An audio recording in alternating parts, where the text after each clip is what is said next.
This is Musings and Counsel from London Baker Law with Debbie London Baker. Well, let's talk about what are some of the components of a good estate plan. Okay, so basically, people need what's called a last will and testament, and that's about how you want your property disposed of after you pass. Tangible personal property, which is anything but money. Okay, and probably houses and houses. Cars are included in tangible personal property.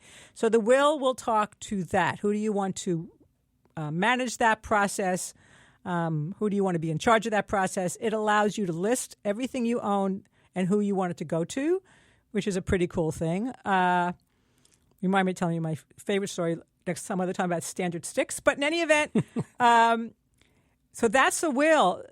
The documents that are really necessary while you're here are your durable power of attorney. So there's a durable power of attorney in Florida which goes into effect the moment you sign it, which means you really want to trust somebody because they can sell your house, change beneficiaries, they can do all sorts of things financially. You really want to trust them with it. But that's all your financial stuff. That's the power of attorney, and it becomes relevant if I need to write a check on Steve's account and I have his power of attorney. I can use the power of attorney to write a check or to access all of his online accounts if he does everything digitally, but it gives me the legal right to do that. Another one is your healthcare surrogate. So your healthcare surrogate is who are you going to appoint to make healthcare decisions for you in the event that has to be done. Now, I recommend that people give somebody that right immediately, because as long as somebody can say to the doctor, I don't agree with what Steve wants to do, ignore him just because he has my healthcare surrogate, I have the right. But you don't, as Steve's alluded to, you don't want to be caught in a pinch where it's needed immediately and you haven't given somebody the right to act immediately and all that. We do living wills, which is about, okay, for those of us in Florida who've been here a while, you're in a Terry Schiavo situation, but you've got somebody who's got end-stage dementia or brain injuries, and they're in what they call a persistent vegetative state. Do you really want surgery? Do you want feeding tubes?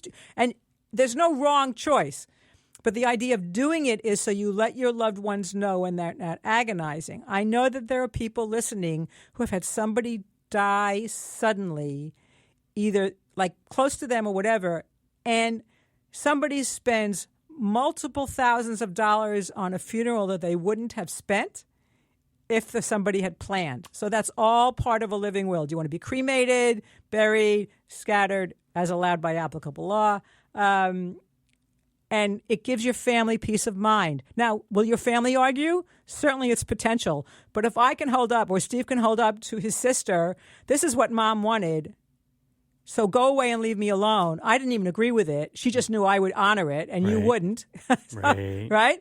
So we're doing what Mom wanted. There are Facebook pages that I'm members of that I see literally every day people asking questions of things that we're talking about right now. And had they had that documentation in place ahead of time, the kids, the grandkids, the cousins, the aunts, the uncles, all of these people wouldn't be arguing. Right. They wouldn't be scrambling, trying to figure out what to do and how to do it and going to court and hiring another attorney because they're going to fight over this or that. All of this stuff can be sorted out, and you're doing your family a favor. A wonderful favor by planning all of this stuff out. This has been Musings and Counsel from London Baker Law. Learn more at londonbakerlaw.com. Thanks for listening.